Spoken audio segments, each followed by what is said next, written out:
বাংলাদেশের রাজনৈতিক ইতিহাসে আওয়ামী লীগ ও বিএনপি দীর্ঘদিন ধরে ক্ষমতায় ছিল। বিএনপি ক্ষমতায় থাকাকালে আওয়ামী লীগের মহানগর কার্যালয়টি দ্বিতীয় তলা পর্যন্ত নির্মিত হয়।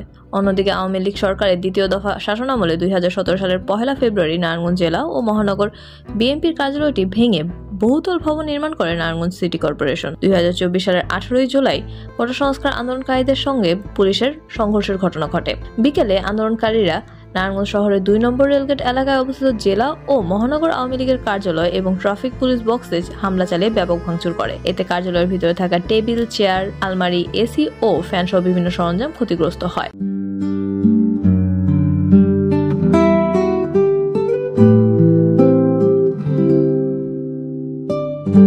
এরই 2 সপ্তাহ পর 5 আগস্ট আওয়ামী লীগ সরকারের পতনের পর দলের জেলা ও মহানগর কার্যালয়ে আবারও হামলা ও লুটপাটের ঘটনা ঘটে। পরবর্তীতে ভবনটি পরিত্যক্ত হয়ে পড়ে, যার ফলে ছিন্নমূল মানুষ সেখানে আশ্রয় নেয়। নিরাপত্তার স্বার্থে টিন সেট দিয়ে কার্যালয়টি ব্যারিকেড দিয়ে বন্ধ করে দেওয়া হয়। 15 আগস্ট জাতির পিতা বঙ্গবন্ধু শেখ মুজিবুর রহমানের প্রতিকৃতিতে শ্রদ্ধা নিবেদন করেন নারায়ণগঞ্জ জেলা আওয়ামী লীগের সাবেক সভাপতি ডাক্তার সেলিনা হায়াৎ আইভী। তবে এর 3 দিন পর তাকে নারায়ণগঞ্জ সিটি কর্পোরেশন নাসিক মেয়রের পদ থেকে অপসারণ করে অন্তর্বর্তীকালীন সরকার। প্রায় 8 বছর ধরে নারায়ণগঞ্জ জেলা ও মহানগর বিএনপির কোনো স্থায়ী কার্যালয় নেই। দলের কার্যক্রম কোনো নির্দিষ্ট কার্যালয় না হয়ে অস্থায়ীভাবে জেলা ও মহানগর বিএনপির সভাপতি বাড়ি, বিভিন্ন হোটেল ও কমিউনিটি সেন্টারে পরিচালিত হচ্ছে।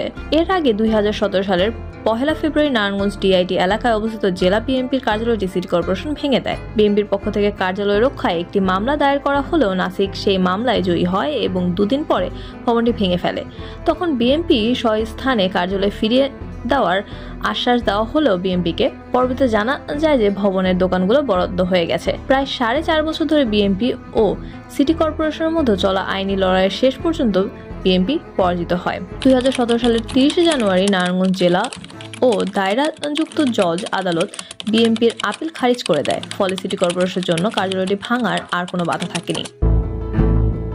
নাম প্রকাশে অনিচ্ছুক বিএনপি একাধিক নেতাকর্মী জানান, 1997 সাল থেকেই নারায়ণগঞ্জ পৌরসভা এখানে বহুতল ভবন নির্মাণের পরিকল্পনা করছিল।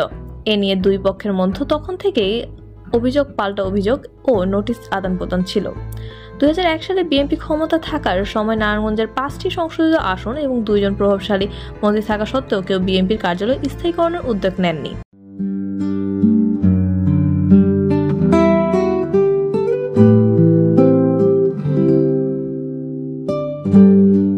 ফলে দলটির জন্য একটি স্থায়ী কার্যালয় নির্মাণের বিষয়টি দীর্ঘদিন ধরে ঝুলেছিল। শেষ পর্যন্ত কার্যালয় হারানোর পর এখনো সেটি পুনরুদ্ধারের কোনো উদ্যোগ বাস্তবায়ন হয়নি। নারায়ণগঞ্জের রাজনৈতিক প্রেক্ষাপটে বিএনপি ও আওয়ামী লীগের কার্যালয় সংক্রান্ত ঘটনাগুলো শুধু স্থাপনা নয়, বরং ক্ষমতার উত্থান পতন এবং রাজনৈতিক সংঘর্ষের প্রতিচ্ছবি। যেখানে একসময় আওয়ামী লীগ ও বিএনপি নিজেদের দফতর গড়ে তুলতে পারলেও বর্তমানে বিএনপি কার্যালয়বিহীন এবং আওয়ামী লীগ কার্যালয়ের ভবিষ্যৎ অনিশ্চিত।